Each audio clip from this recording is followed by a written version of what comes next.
son PDG, et je remercie toutes les personnes ici présentes. Merci beaucoup.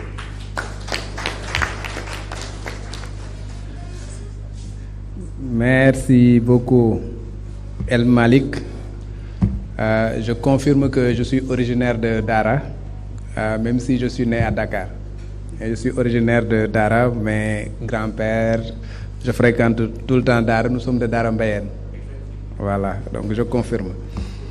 À présent, je vais donner la parole à un membre fondateur de la Convention des jeunes reporters, dont le nom a été évoqué dans le livre de Moustapha Diop. Un homme également à qui un chapitre est consacré dans le livre, un journaliste, un confrère. Pape Alé Niang, vous avez la parole.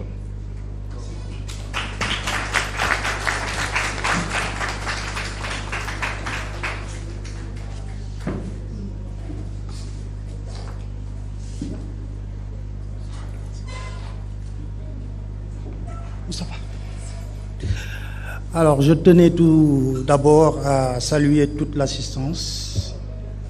Il y a des visages qui me sont très familiers ici, mais je tiens particulièrement à rendre un hommage à Moustapha Diop. Pour moi, Moustapha Diop n'est pas un confrère, mais un frère. Et je le connais particulièrement très bien, dans la mesure où je crois que nous avons débuté ensemble notre carrière en tant que journaliste. Moustapha est un homme bien. C'est un homme bien, un homme libre,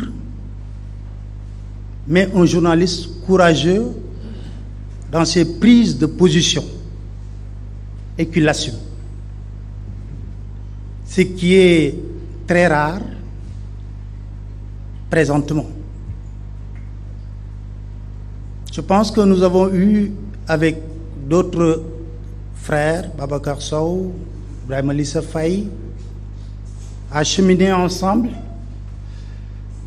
pour la création et la mise en place de la Convention des jeunes reporters du Sénégal. Et dans des conditions très difficiles. J'espère qu'un jour, Ibrahima Lissa Faye va sortir un livre pour expliquer un peu comment on a mis en place cette convention des jeunes reporters. Mais à l'époque, nous étions de jeunes journalistes très déterminés, très engagés. Et nous avons eu la chance ou la malchance d'avoir vécu très tôt beaucoup d'événements sous le règne du président Abdoulaye Wade, lesquels événements ont forgé en nous cette capacité de résilience par rapport aux épreuves. C'est pour cela que je dis, ce n'est pas Moustapha qui a écrit ce livre. Je suis libre aujourd'hui d'endosser tout ce qu'il a écrit ou une partie de ses écrits, dans la mesure où je me retrouve qu'il relate des histoires que nous avons vécues ensemble au temps du régime de Maître Wade et présentement sous le règne du président Macky Sall.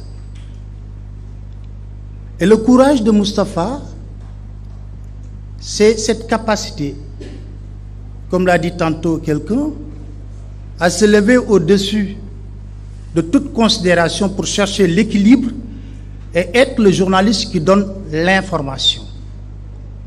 Ce n'était pas évident du tout pour un homme de la presse écrite de pouvoir quitter la presse écrite, de faire un bonhomme de chemin au niveau de la télévision. Ce n'était pas du tout évident. Les réalités ne sont pas les mêmes. Mais il le sait très bien, sans cesse.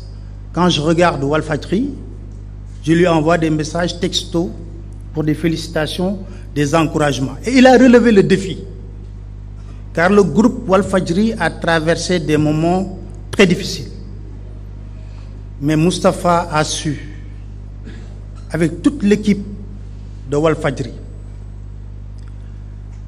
tenir le legs de feu notre père Sidi Lamine Niasse, au point qu'aujourd'hui, il n'existe pas un seul Sénégalais qui ose dire que Walfadjri a quitté sa ligne éditoriale.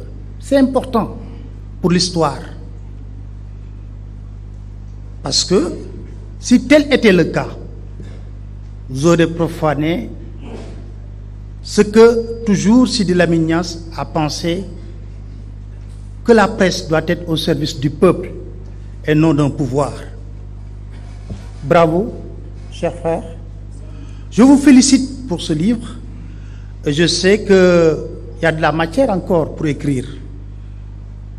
Il y a encore des événements qui vont survenir certainement. Et ce qui est important, et j'encourage tous les journalistes à faire la même chose, parce que nous critiquons